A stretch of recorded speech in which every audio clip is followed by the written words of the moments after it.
right, thank you so much for joining me. I am your host, Naje Badu, and this is a special podcast because we are doing a bit of recording on both video and on audio, so bear with me. But this was just a test run, so I just wanted to share a bit of inspirational message. So this won't be a real full podcast. Um, so I'll just jump right into it. No presets, no anything. It's just me solo. Um, which shouldn't be too bad, right?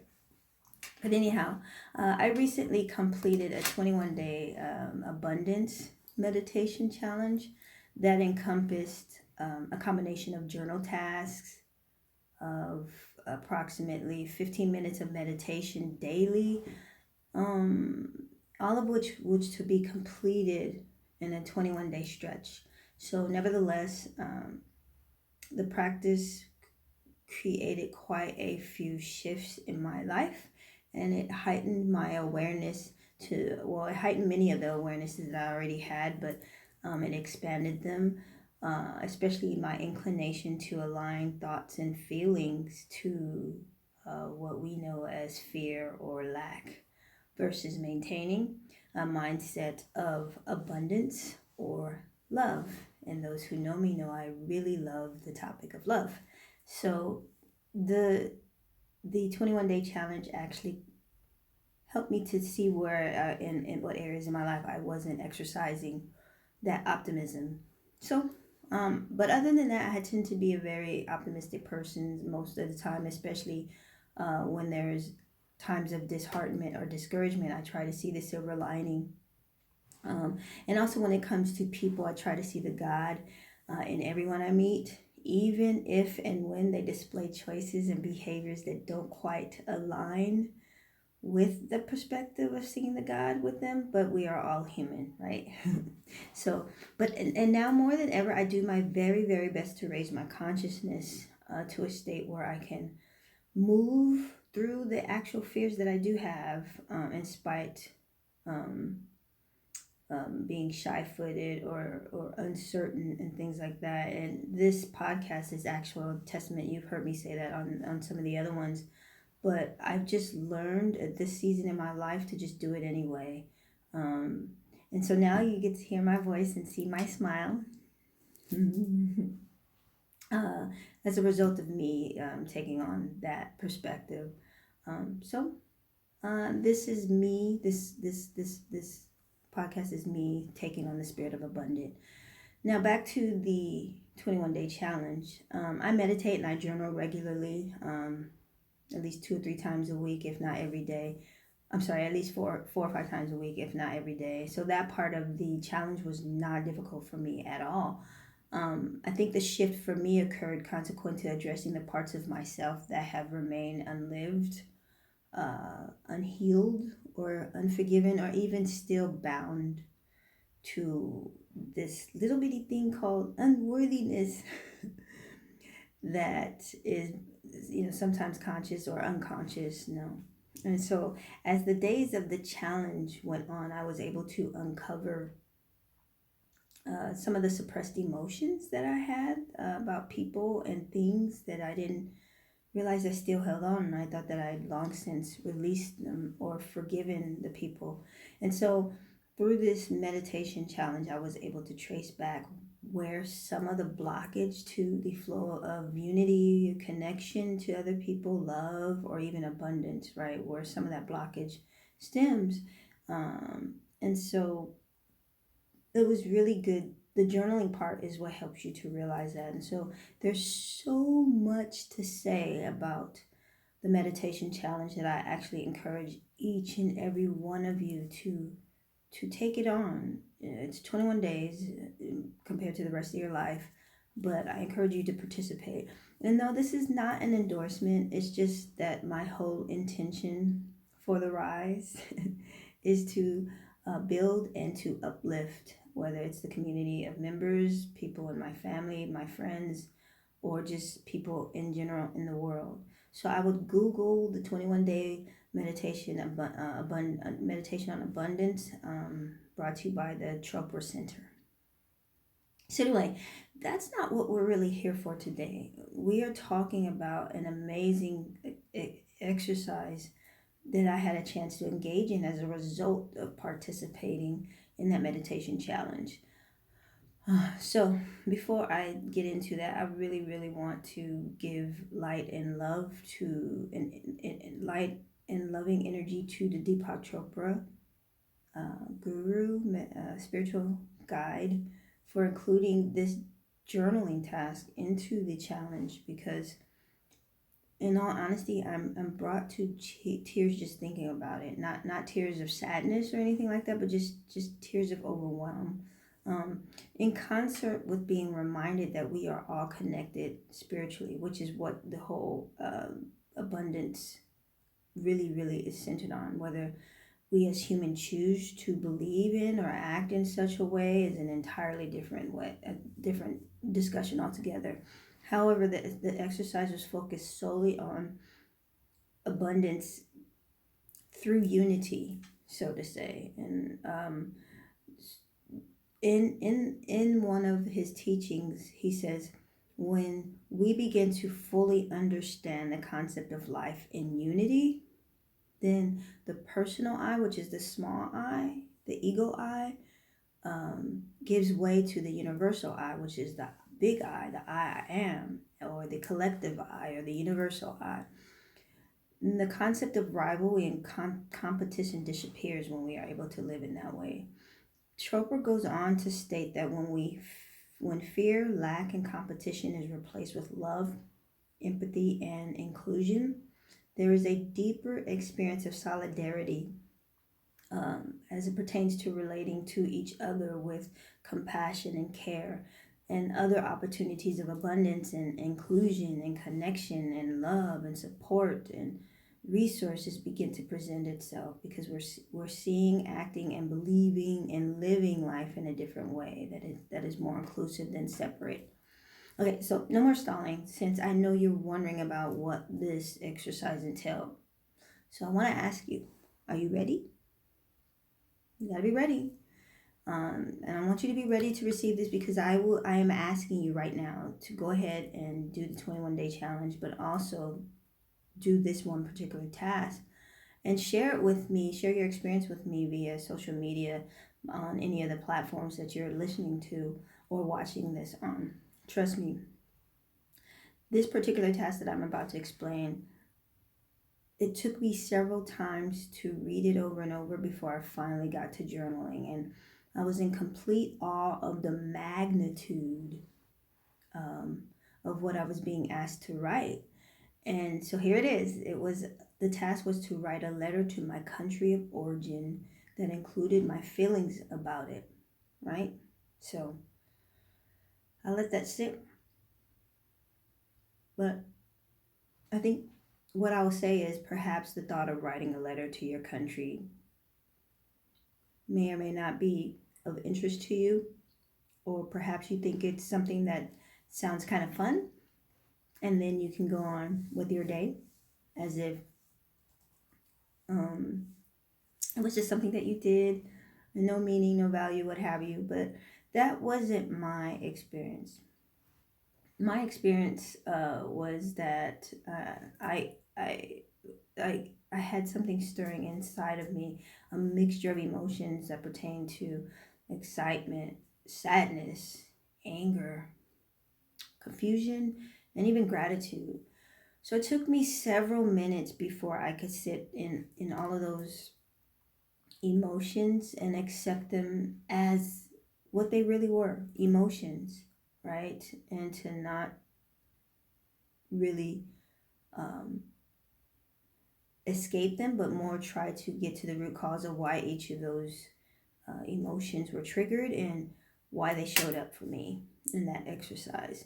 And so, after taking a deep breath and allowing my thoughts to center, I gave myself a hug for forgiveness, because the first thing I wanted to do was override the feelings, move on to something else, and not engage in the task. But I realized that that was me doing something that we on TheRhyze encourage others not to do, and that is to repress our feelings and our memories. So I allowed the emotions to be, and I felt this sense of agony pushing me, continuing to push me to override and bypass and go on to the next task, or just call this task completed. But instead, I chose to do something else. I chose to dig deep within and start to commune with the wounded part of myself that was hurting, and I didn't know why. So I asked myself, what was it that I was feeling? And I came up with grief, unworthiness, being unwanted. Sentiments of anger and betrayal also resonated at the thought of African mothers and fathers and brothers and sisters who, it appears, didn't fight for or harder for the descendants that were captured and enslaved, which I am a descendant of. Obviously, I'm here in America. So the thought of having a watered down version of culture, heritage, and spirituality, due to being robbed of the original version when we came here, that made me very sad.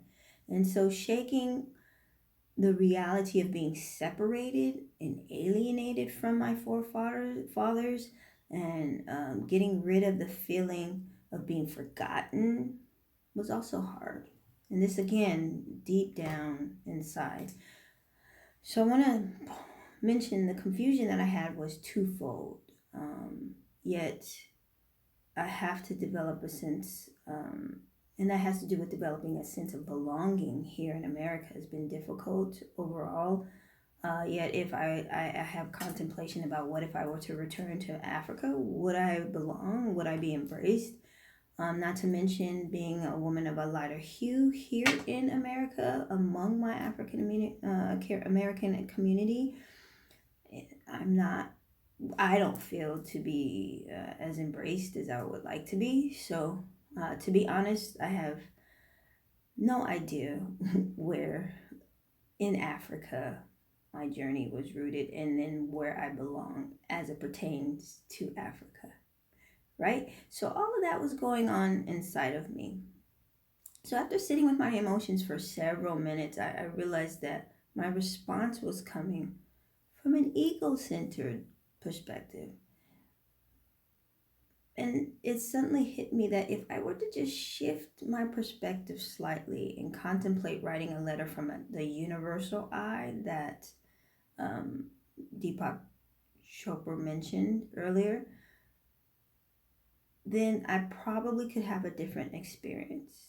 And so I took a minute, I took a breath, and then I went in again to explore, right? And so once I opted to expand my perspective to a space that was beyond my own sentiments, and this is not to say that what I felt wasn't valid, right? This is just to see perhaps a more inclusive perspective, um, and in the form of solidarity with each and every person on this planet, more specifically African Americans. So I'll expound on that in just one moment. But back to that task, as I begin to grow excited at the thought of writing a letter to Africa, as I suddenly recognize the opportunity for us to be, or me and us, right, to be seen, heard, and validated, even if only in spirit, in energy, in mind, in thought, in word, right? I understood that my words could speak on behalf of every one of us who are descendants of the enslaved Africans, right? A letter would afford me an opportunity to reunite with the mother, uh, from whose bosoms we were ripped away hundreds of years ago. On behalf of a nation, I could serve as a liaison of connection, reparation, and forge a path of healing and forgiveness. I could do that.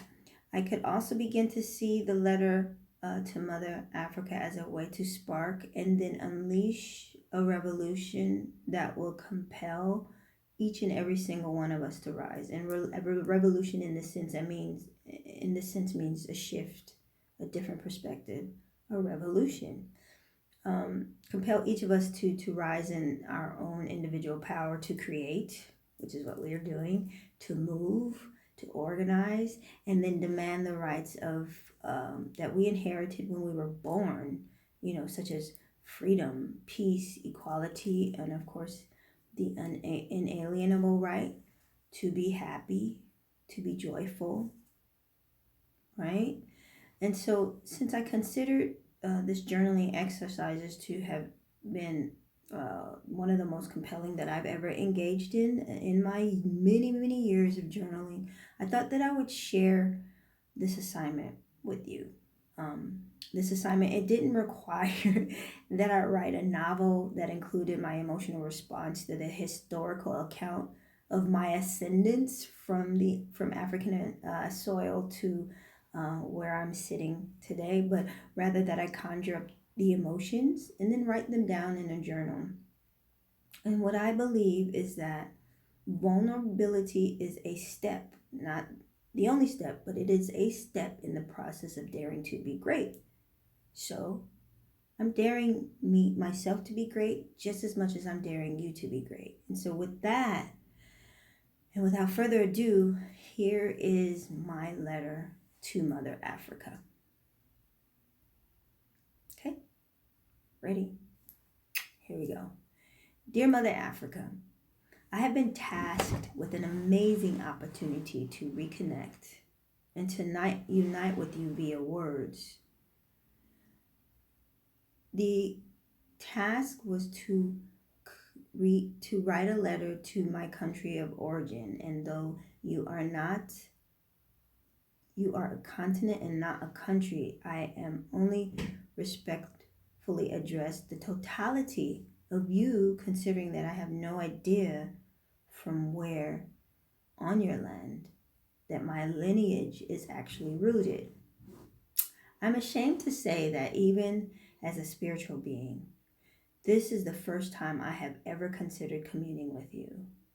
I do think of you and I wonder what life would be. And I think of traveling to you all the time. But yet to truly, truly, truly contemplate your essence. And even still, as I do so, the opportunity to connect with you for a moment just makes my heart smile. And it is so is with utmost humility and gratitude that I present myself to you, even in spite the multitude of thoughts and feelings and beliefs that are stirring inside my heart.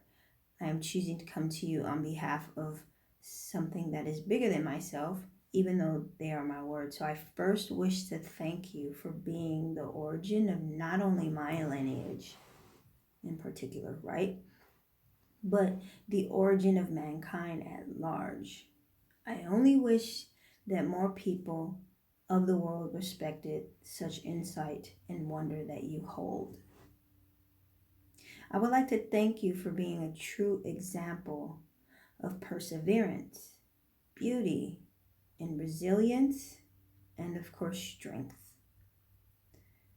The abundance that you are is a symbol of pride, and not pride as in an ego, selfish perspective, but more celebratory sense of the word as it pertains to your splendor. Though you are the most misrepresented body of land on the planet, you sit among the earth, regal and graceful, refusing to be bothered by the lies and the half-truths told of you and your children. Such a wonderful reminder that you are of what it means to know and then hold the unwavering stance in your truth. You exemplify what it means to be bold in your unflinching offering of love, wisdom, and sacrifice. A piece of me deeply yearns to reconnect with you, to return to your bosom, to hold you, to love you, and to lift you up. Though I am an African American, I can feel the spirits of my ancestors who were stolen from your arms and horrendously mistreated for centuries. I still feel them. They are in my spirit. They are you. I am you. I am them.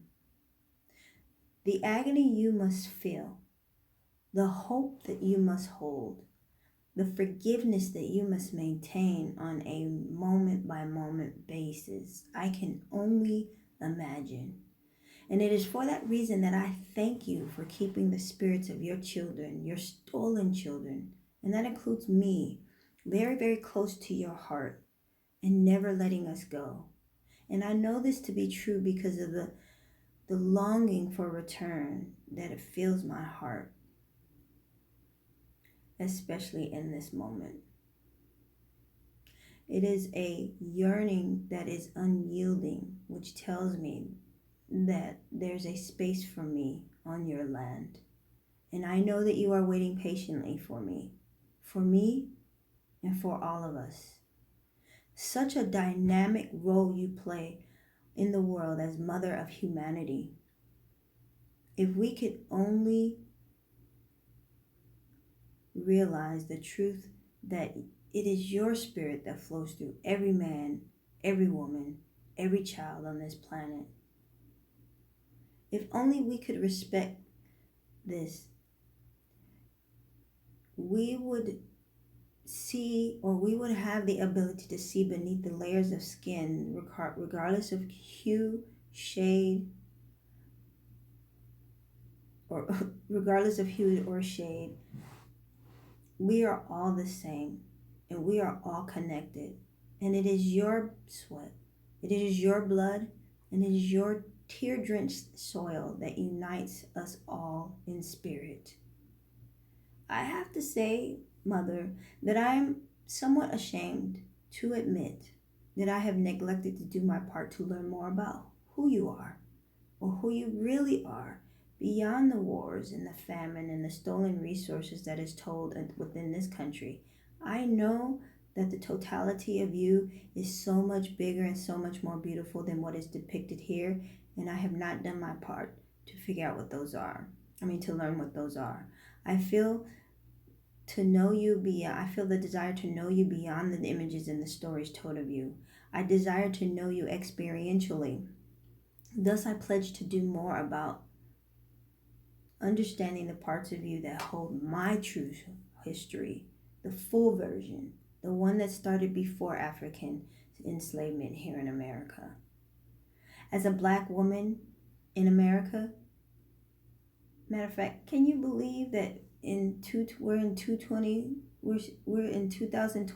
and we are still the most devalued, unprotected, and unsupported people in this nation? So I look to you as a definition of strength.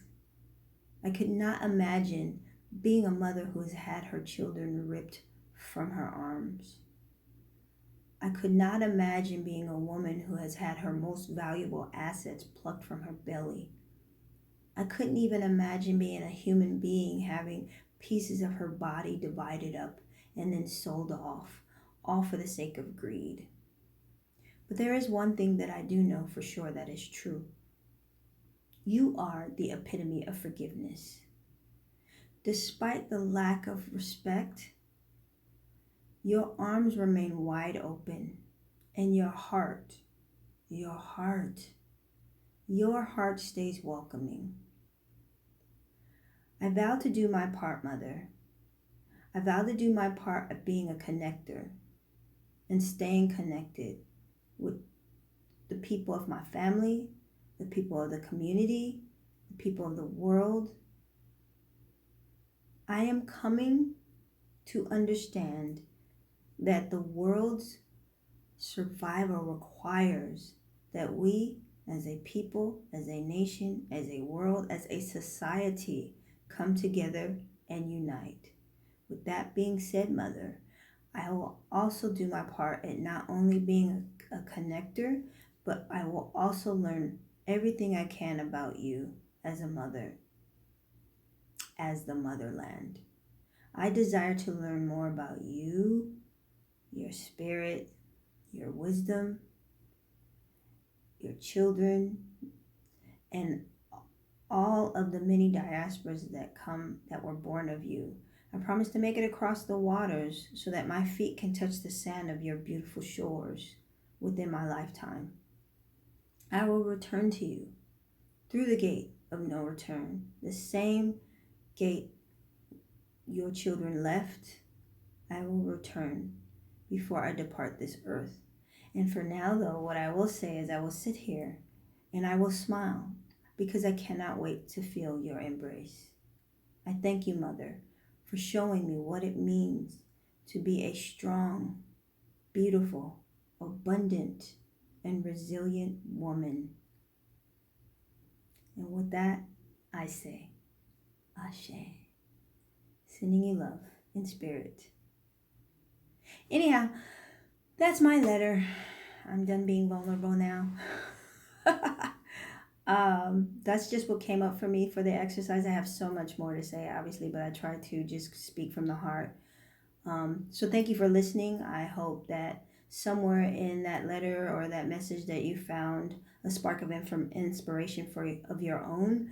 I pray that you have managed to heighten your own awareness of possibility, as well as the opportunity for healing, uniting, and most importantly, remembering as you take a moment to reflect upon your own ancestral journey. As this platform is built to uplift everyone within the TheRhyze community and beyond, I would be remiss if I did not encourage you to look to the person sitting next to you, either to the right or to the left, or the next time you pick up the phone. Consider the journey that they have taken here. I'm considering my entire journey, and it gives me a brand new perspective on how much we are connected. So let us be reminded to see the humanity in every single person on this planet. And if it helps you to cultivate a deeper connection with your roots by writing a letter, then I would concur that exercise is an amazing step.